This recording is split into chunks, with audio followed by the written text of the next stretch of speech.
राधे राधे। जय श्री कृष्णा। अश्विन मास का शुक्ल पक्ष वो समय जब वर्ष का वातावरण आध्यात्मिक ऊर्जा से भर जाता है। पर्वों और उत्सवों की पावन श्रृंखला आरंभ हो जाती है और इसी पावन काल में आती है हमारे समस्त पापों का नाश करने वाली पापाकुशा एकादशी। यह एकादशी भगवान श्री हरि विष्णु के पद्म नाम स्वरूप को समर्पित है और इसे सभी पापों का नाश करने वाली तिथि कहा गया है। और ऐसे ही पापाकुशा एकादशी बस कुछ ही दिनों में आने वाली है।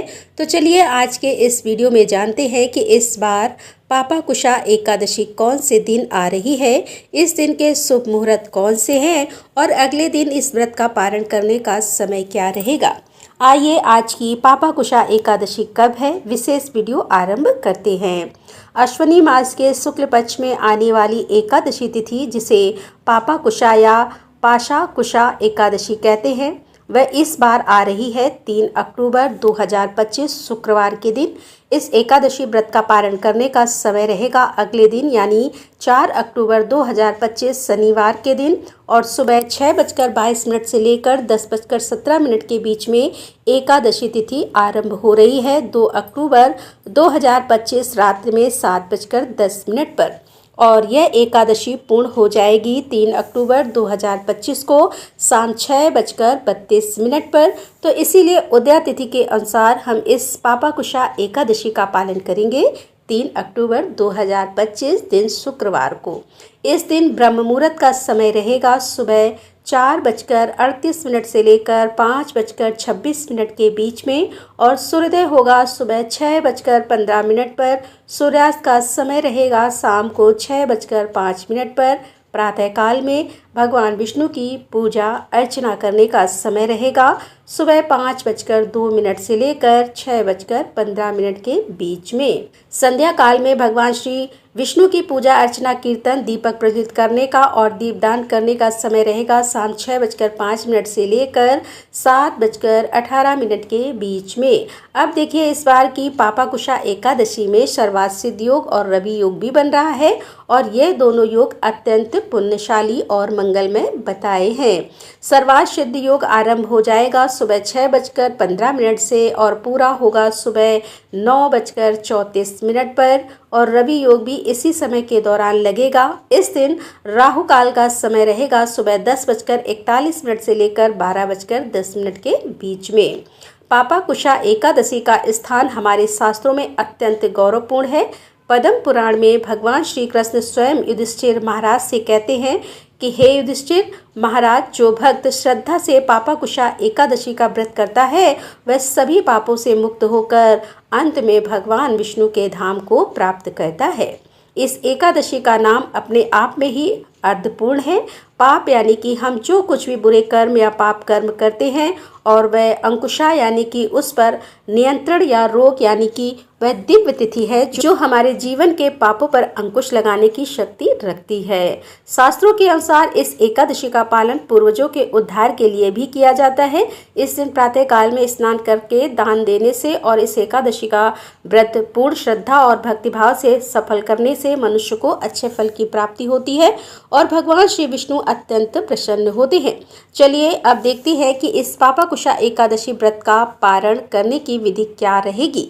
तो जब हम एकादशी व्रत का पारण करते हैं तो हमें शारीरिक और मानसिक रूप से शुद्धता और पवित्रता का पालन करना चाहिए। शारीरिक शुद्धता यानी उस दिन प्रातः ब्रह्म मुहूर्त में उठकर स्नान इत्यादि से शुद्ध होना, शुद्ध वस्त्र धारण करना और संपूर्ण दिन उपवास का पालन करना। उपवास के दौरान हम किसी भी प्रकार के अन्न का भोजन नहीं लेते हैं। अगर आवश्यकता लगे तो फल, दूध, फलों का रस या फिर एकादशी व्रत वाला प्रसाद लिया जा सकता है, लेकिन अन्न भोजन नहीं लेना चाहिए।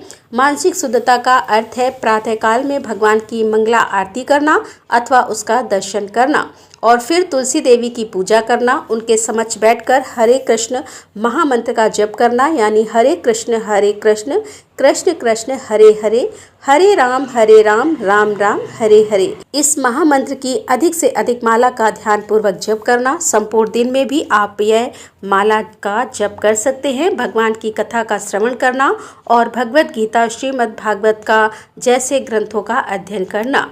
एकादशी के दिन मानसिक शुद्धता का अर्थ यह भी होता है कि किसी के बारे में बुरे भाव मन में ना लाना और कटु वचन ना बोलना, आलस, अहंकार और क्रोध ना करना, असत्य वचन इत्यादि से बचकर रहना और व्यर्थ की बातों और कार्यों में समय ना गंवाना और अपनी मानसिक चेतना को अधिक से अधिक भगवान श्री कृष्ण पर केंद्रित रखना। इस प्रकार निष्ठा पूर्वक एकादशी व्रत का पालन करके अगले दिन द्वादशी पर इस व्रत का पारण किया जा सकता है। पारण के समय में भी ध्यान रहे शास्त्रोक्त विधि अनुसार आप इस पापाकुशा एकादशी का व्रत का पारण करें।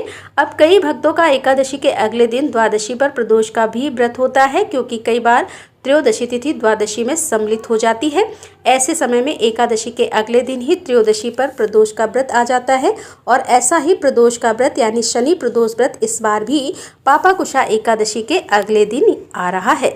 तो ऐसे में एकादशी का पारण कैसे किया जाए, तो देखिए, जब आप एकादशी व्रत का पारण करने के लिए जाते हैं तो सबसे पहले सभी शास्त्रोक्त नियमों का पालन कर लीजिए। ब्राह्मणों को भोजन कराना, भगवान को भोग लगाना, अपनी क्षमता अनुसार दान देना और बाकी सभी पारण के नियमों का पालन कीजिए। उसके बाद जब आपको स्वयं पारण करने का समय आता है तो उस समय आप सबसे पहले भगवान श्री हरि से और भगवान शिव से प्रार्थना कीजिए।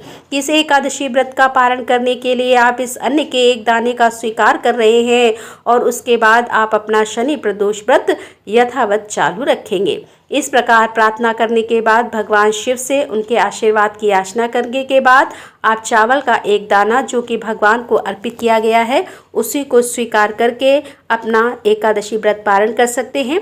ऐसा करने से आपका प्रदोष व्रत खंडित भी नहीं होगा और एकादशी व्रत का पारण भी हो जाएगा।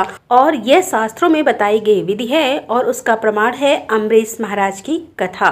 तो यह थी आने वाली पापाकुशा एकादशी के विषय में संपूर्ण जानकारी।